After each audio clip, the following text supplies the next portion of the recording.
Hi everybody, Levi Clay here, and in today's video I'm going to break down one of the unique aspects of Jerry Reed's guitar playing.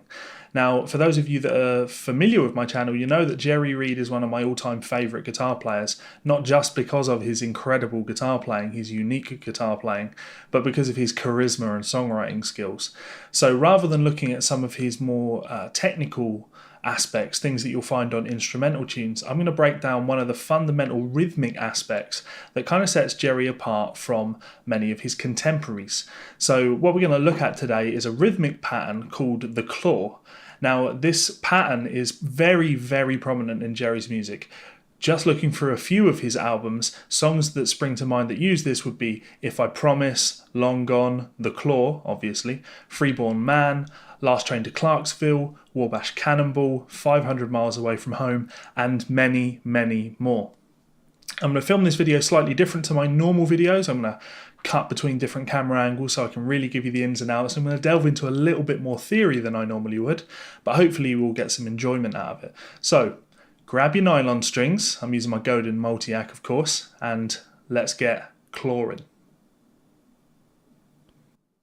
So when looking at the claw pattern, it's very important to understand exactly where this came from, how it functions, and then seeing how we can use that and abuse that in our own chordal patterns. In essence, the claw pattern is a combination of 3, 3, and 2. Now we will come back to that, but first of all it's very important that we understand how a standard bar of music in most common rock and pop music is usually broken down. When looking at the notation on screen, you can see that there are 8 notes in the bar. Now we call these eighth notes because there are 8 notes in the bar, unless you are European, when you might use a term like quaver. But being European myself, I can still admit that the American version is definitely the superior naming system. I don't like to admit that, but it's definitely the case.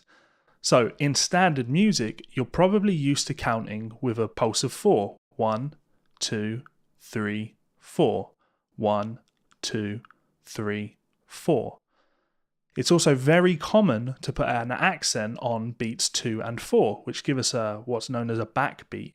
1, 2, 3, 4. 1, 2, 3, 4.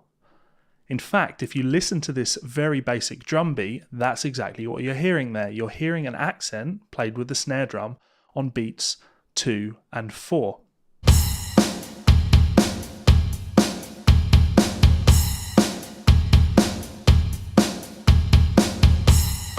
When counting a bar using this 8th note framework, it's common to use the word and in between the numbers, so you can space or rhythmically subdivide this groove.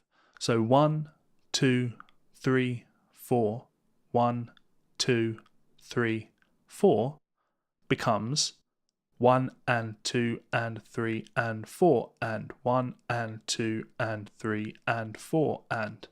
This probably won't be new to you because this is the bedrock of most Western pop and rock music. Nothing new here.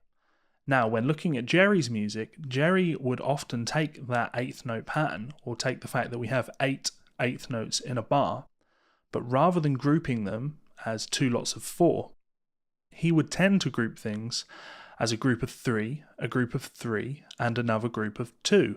This gives us 8 notes. 3 plus 3 plus 2 equals 8.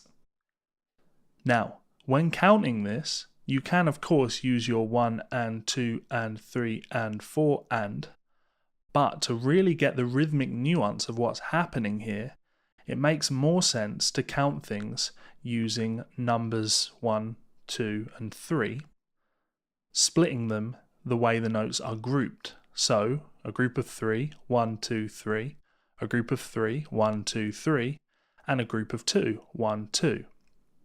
Or 1, 2, 3, 1, 2, 3, 1, 2, 1, 2, 3, 1, 2, 3, 1, 2, 1, 2, 3, 1, 2, 3, 1, 2. Now what I'm going to do is I'm going to click my fingers and count the 8th note pulse, then click my fingers and count the Jerry Reed rhythm. The notes are spaced in the same way, the only difference is that accent. So here's my pulse. 1 and 2 and 3 and 4 and 1 and 2 and 3 and 4 and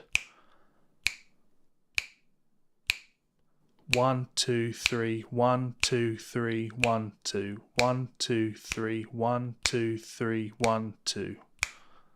In Jerry's playing, it's a lot more common to use these patterns as a way of rolling up chords using arpeggio fingerings, using perhaps the thumb, the first finger, and then the second and third fingers together to create a little chord stab.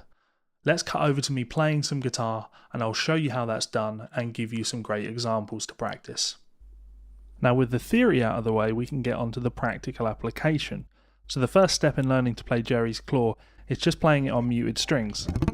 So in order to play this exercise, we're going to play the A string with our thumb. We'll use our index finger to play the D string, and then our second and third fingers will act in tandem with each other to pluck the G and B strings. That's our basic pattern of 3. 1, 2, 3. 1, 2, 3. So we play that twice. 1, 2, 3, 1, 2, 3. Then we'll hit the thumb and then the two fingers again together. So 1, 2, 3, 1, 2, 3, 1, 2. 1, 2, 3, 1, 2, 3, 1, 2.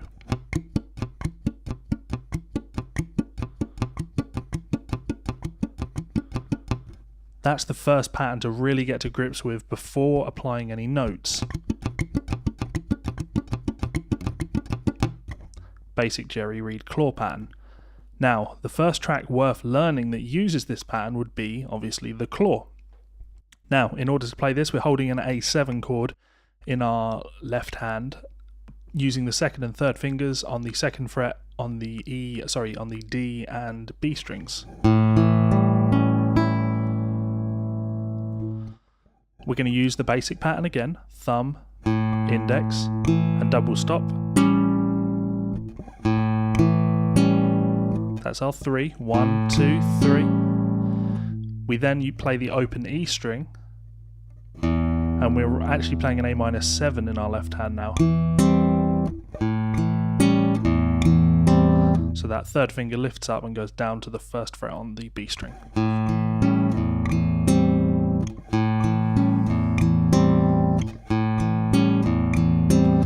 1, 2, 3, 1, 2, 3. And then we need to add 2 on the end. 1, 2, 3, 1, 2, 3. And what we're going to do here is play the thumb on the third fret of the E string, and then second fret on the D string with the finger.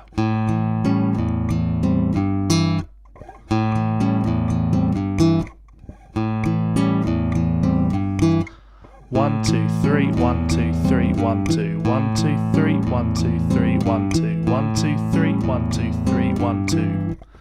Now, if you want to play this as recorded, after playing your 1, 2, 3, 1, 2, 3, 1, 2, we then end by playing the thumb and the two fingers together on that A7 chord, and that gives you this.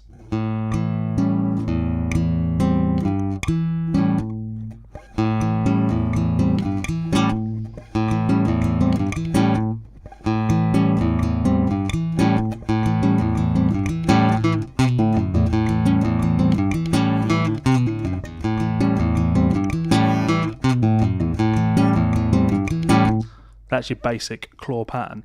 Now practice that until you've got this feeling of 1, 2, 3, 1, 2, 3, 1, 2 absolutely nailed. And then we'll move on to some other patterns.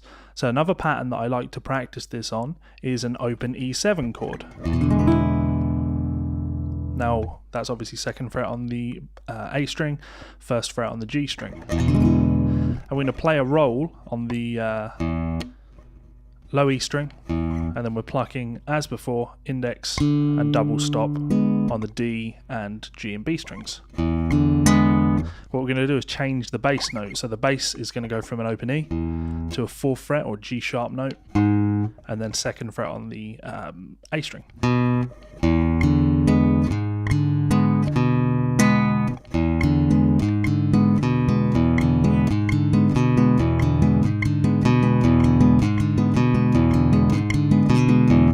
It doesn't get more Jerry than that.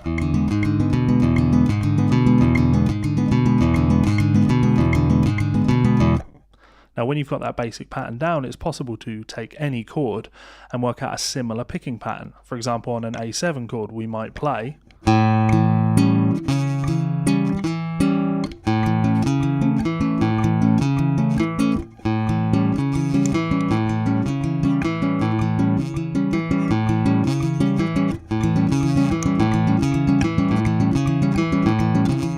That's me taking my A7 chord, and my bass pattern moves from an open A to the 4th fret A, and then I'm plucking the 2nd fret D.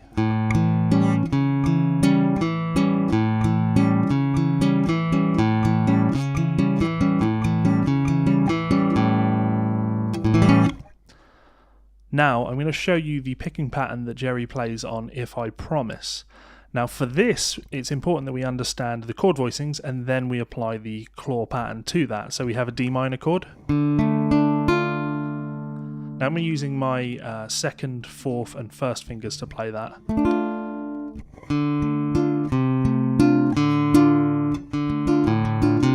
Because we need to use our 3rd finger to play the 3rd fret on the A string. So I'm playing rolling from my D string, then hitting the 3rd fret on the A string, roll again, and then back to my D.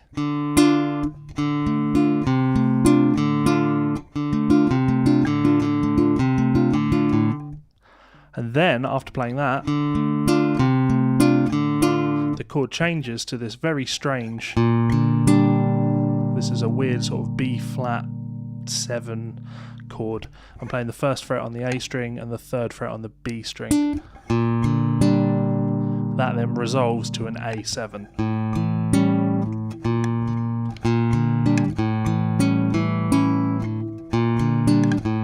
And then the D string and double stop on the top. So if I play that slowly, you have this.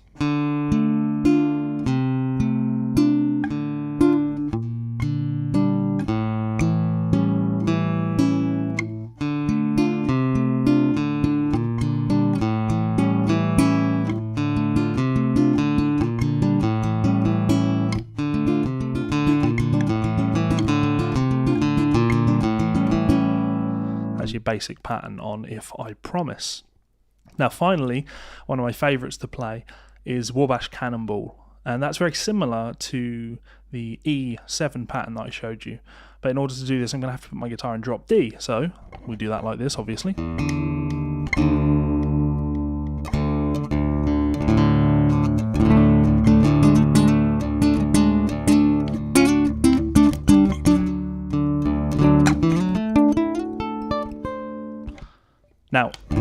Now we're in our D tuning. The basic chord is a D7. We're just playing the 2nd fret and 1st fret on the G and B strings respectively, and then using our open D string. D string again.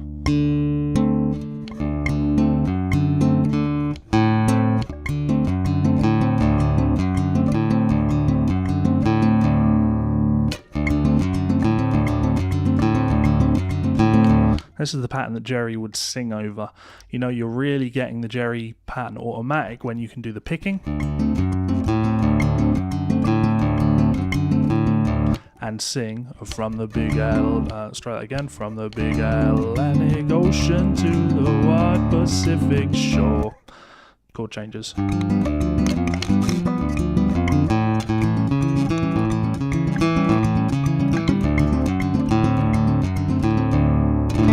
From the big Atlantic Ocean to the wide Pacific shore. It's too low for me. As she glides along the woodlands, through the hills and by the shore. Totally wrong key for me, but point is, when you've really got this read 1 2 3 1 2 3 1 2 pattern down, things are going to start to make a lot of sense for you. So the challenge I'm going to give you is to go and check out the song Long Gone. It only uses this picking pattern. I believe there's a capo on the 1st fret. But basically we're just using those same chords, D, E and A, to play this entire song. Check it out and let me know how you get on in the comments section below. So there we have it, the claw technique. absolutely integral to playing like Jerry Reed. This is all over his music. I'm sure the more you listen to, the more you are going to find this. And obviously when you have this concept down, it becomes very easy to pick up some of Jerry's songs, and they instantly sound a little bit different to the Chet Atkins and the Mel Travis songs that you may have learned in the country fingerstyle genre up until that point. If you do want to delve further into this technique, I have written a book on country fingerstyle guitar. This goes into the playing styles of Mel Travis, Chet Atkins, and then on to Jerry Reed. Unfortunately, there's very little material that's been written on Jerry's playing. I don't consider myself an expert in any way, shape or form, but it's something that I am really, really into. Maybe one day I'll be one of the guys that people will go to as the guy for the Jerry Reed information. So, but I would recommend you check out my book. Of course, you can also check out there's great YouTube videos by guys like Phil Hunt. Phil Hunt is one of the great Jerry Reed cover guys on YouTube. He's done a lot of covers and you can really see how he's executing these. Watching Phil's playing was a big help, trying to work out how Jerry was doing some of the things that I couldn't quite get my head around from the recordings. Of course I could hear what he was doing, but I had no idea how he was doing it. So Phil's videos have been very helpful for that. And of course there are great players out there. You've got the Buster B. Jones instructional video, and of course there is the Richard Smith videos. He has a lot of videos online playing Jerry pieces, so there are a lot of guys out there that you can dig into if you would like to learn more of this Jerry Reed style. Lastly, I just want to extend a huge debt of gratitude to these people over here. These are my very patient patrons that are, well, they've been with me for a long time now, and they are helping me to make better videos. Hopefully this is a better video. I really hope that you guys have enjoyed this video. Like I say, slightly different from normal. So huge thank you to you guys for your support. You can support me on Patreon for as little as $1 actually, and you can do that by clicking this button up here. You can subscribe by clicking this little button down here, and you'll see two more of my videos here and here. Thank you so much for checking this video out, guys. I really do hope you found something that you enjoyed. Hit me up in the comments and I'm happy to answer any questions. Keep rocking, and I'll see you for another video soon. Bye.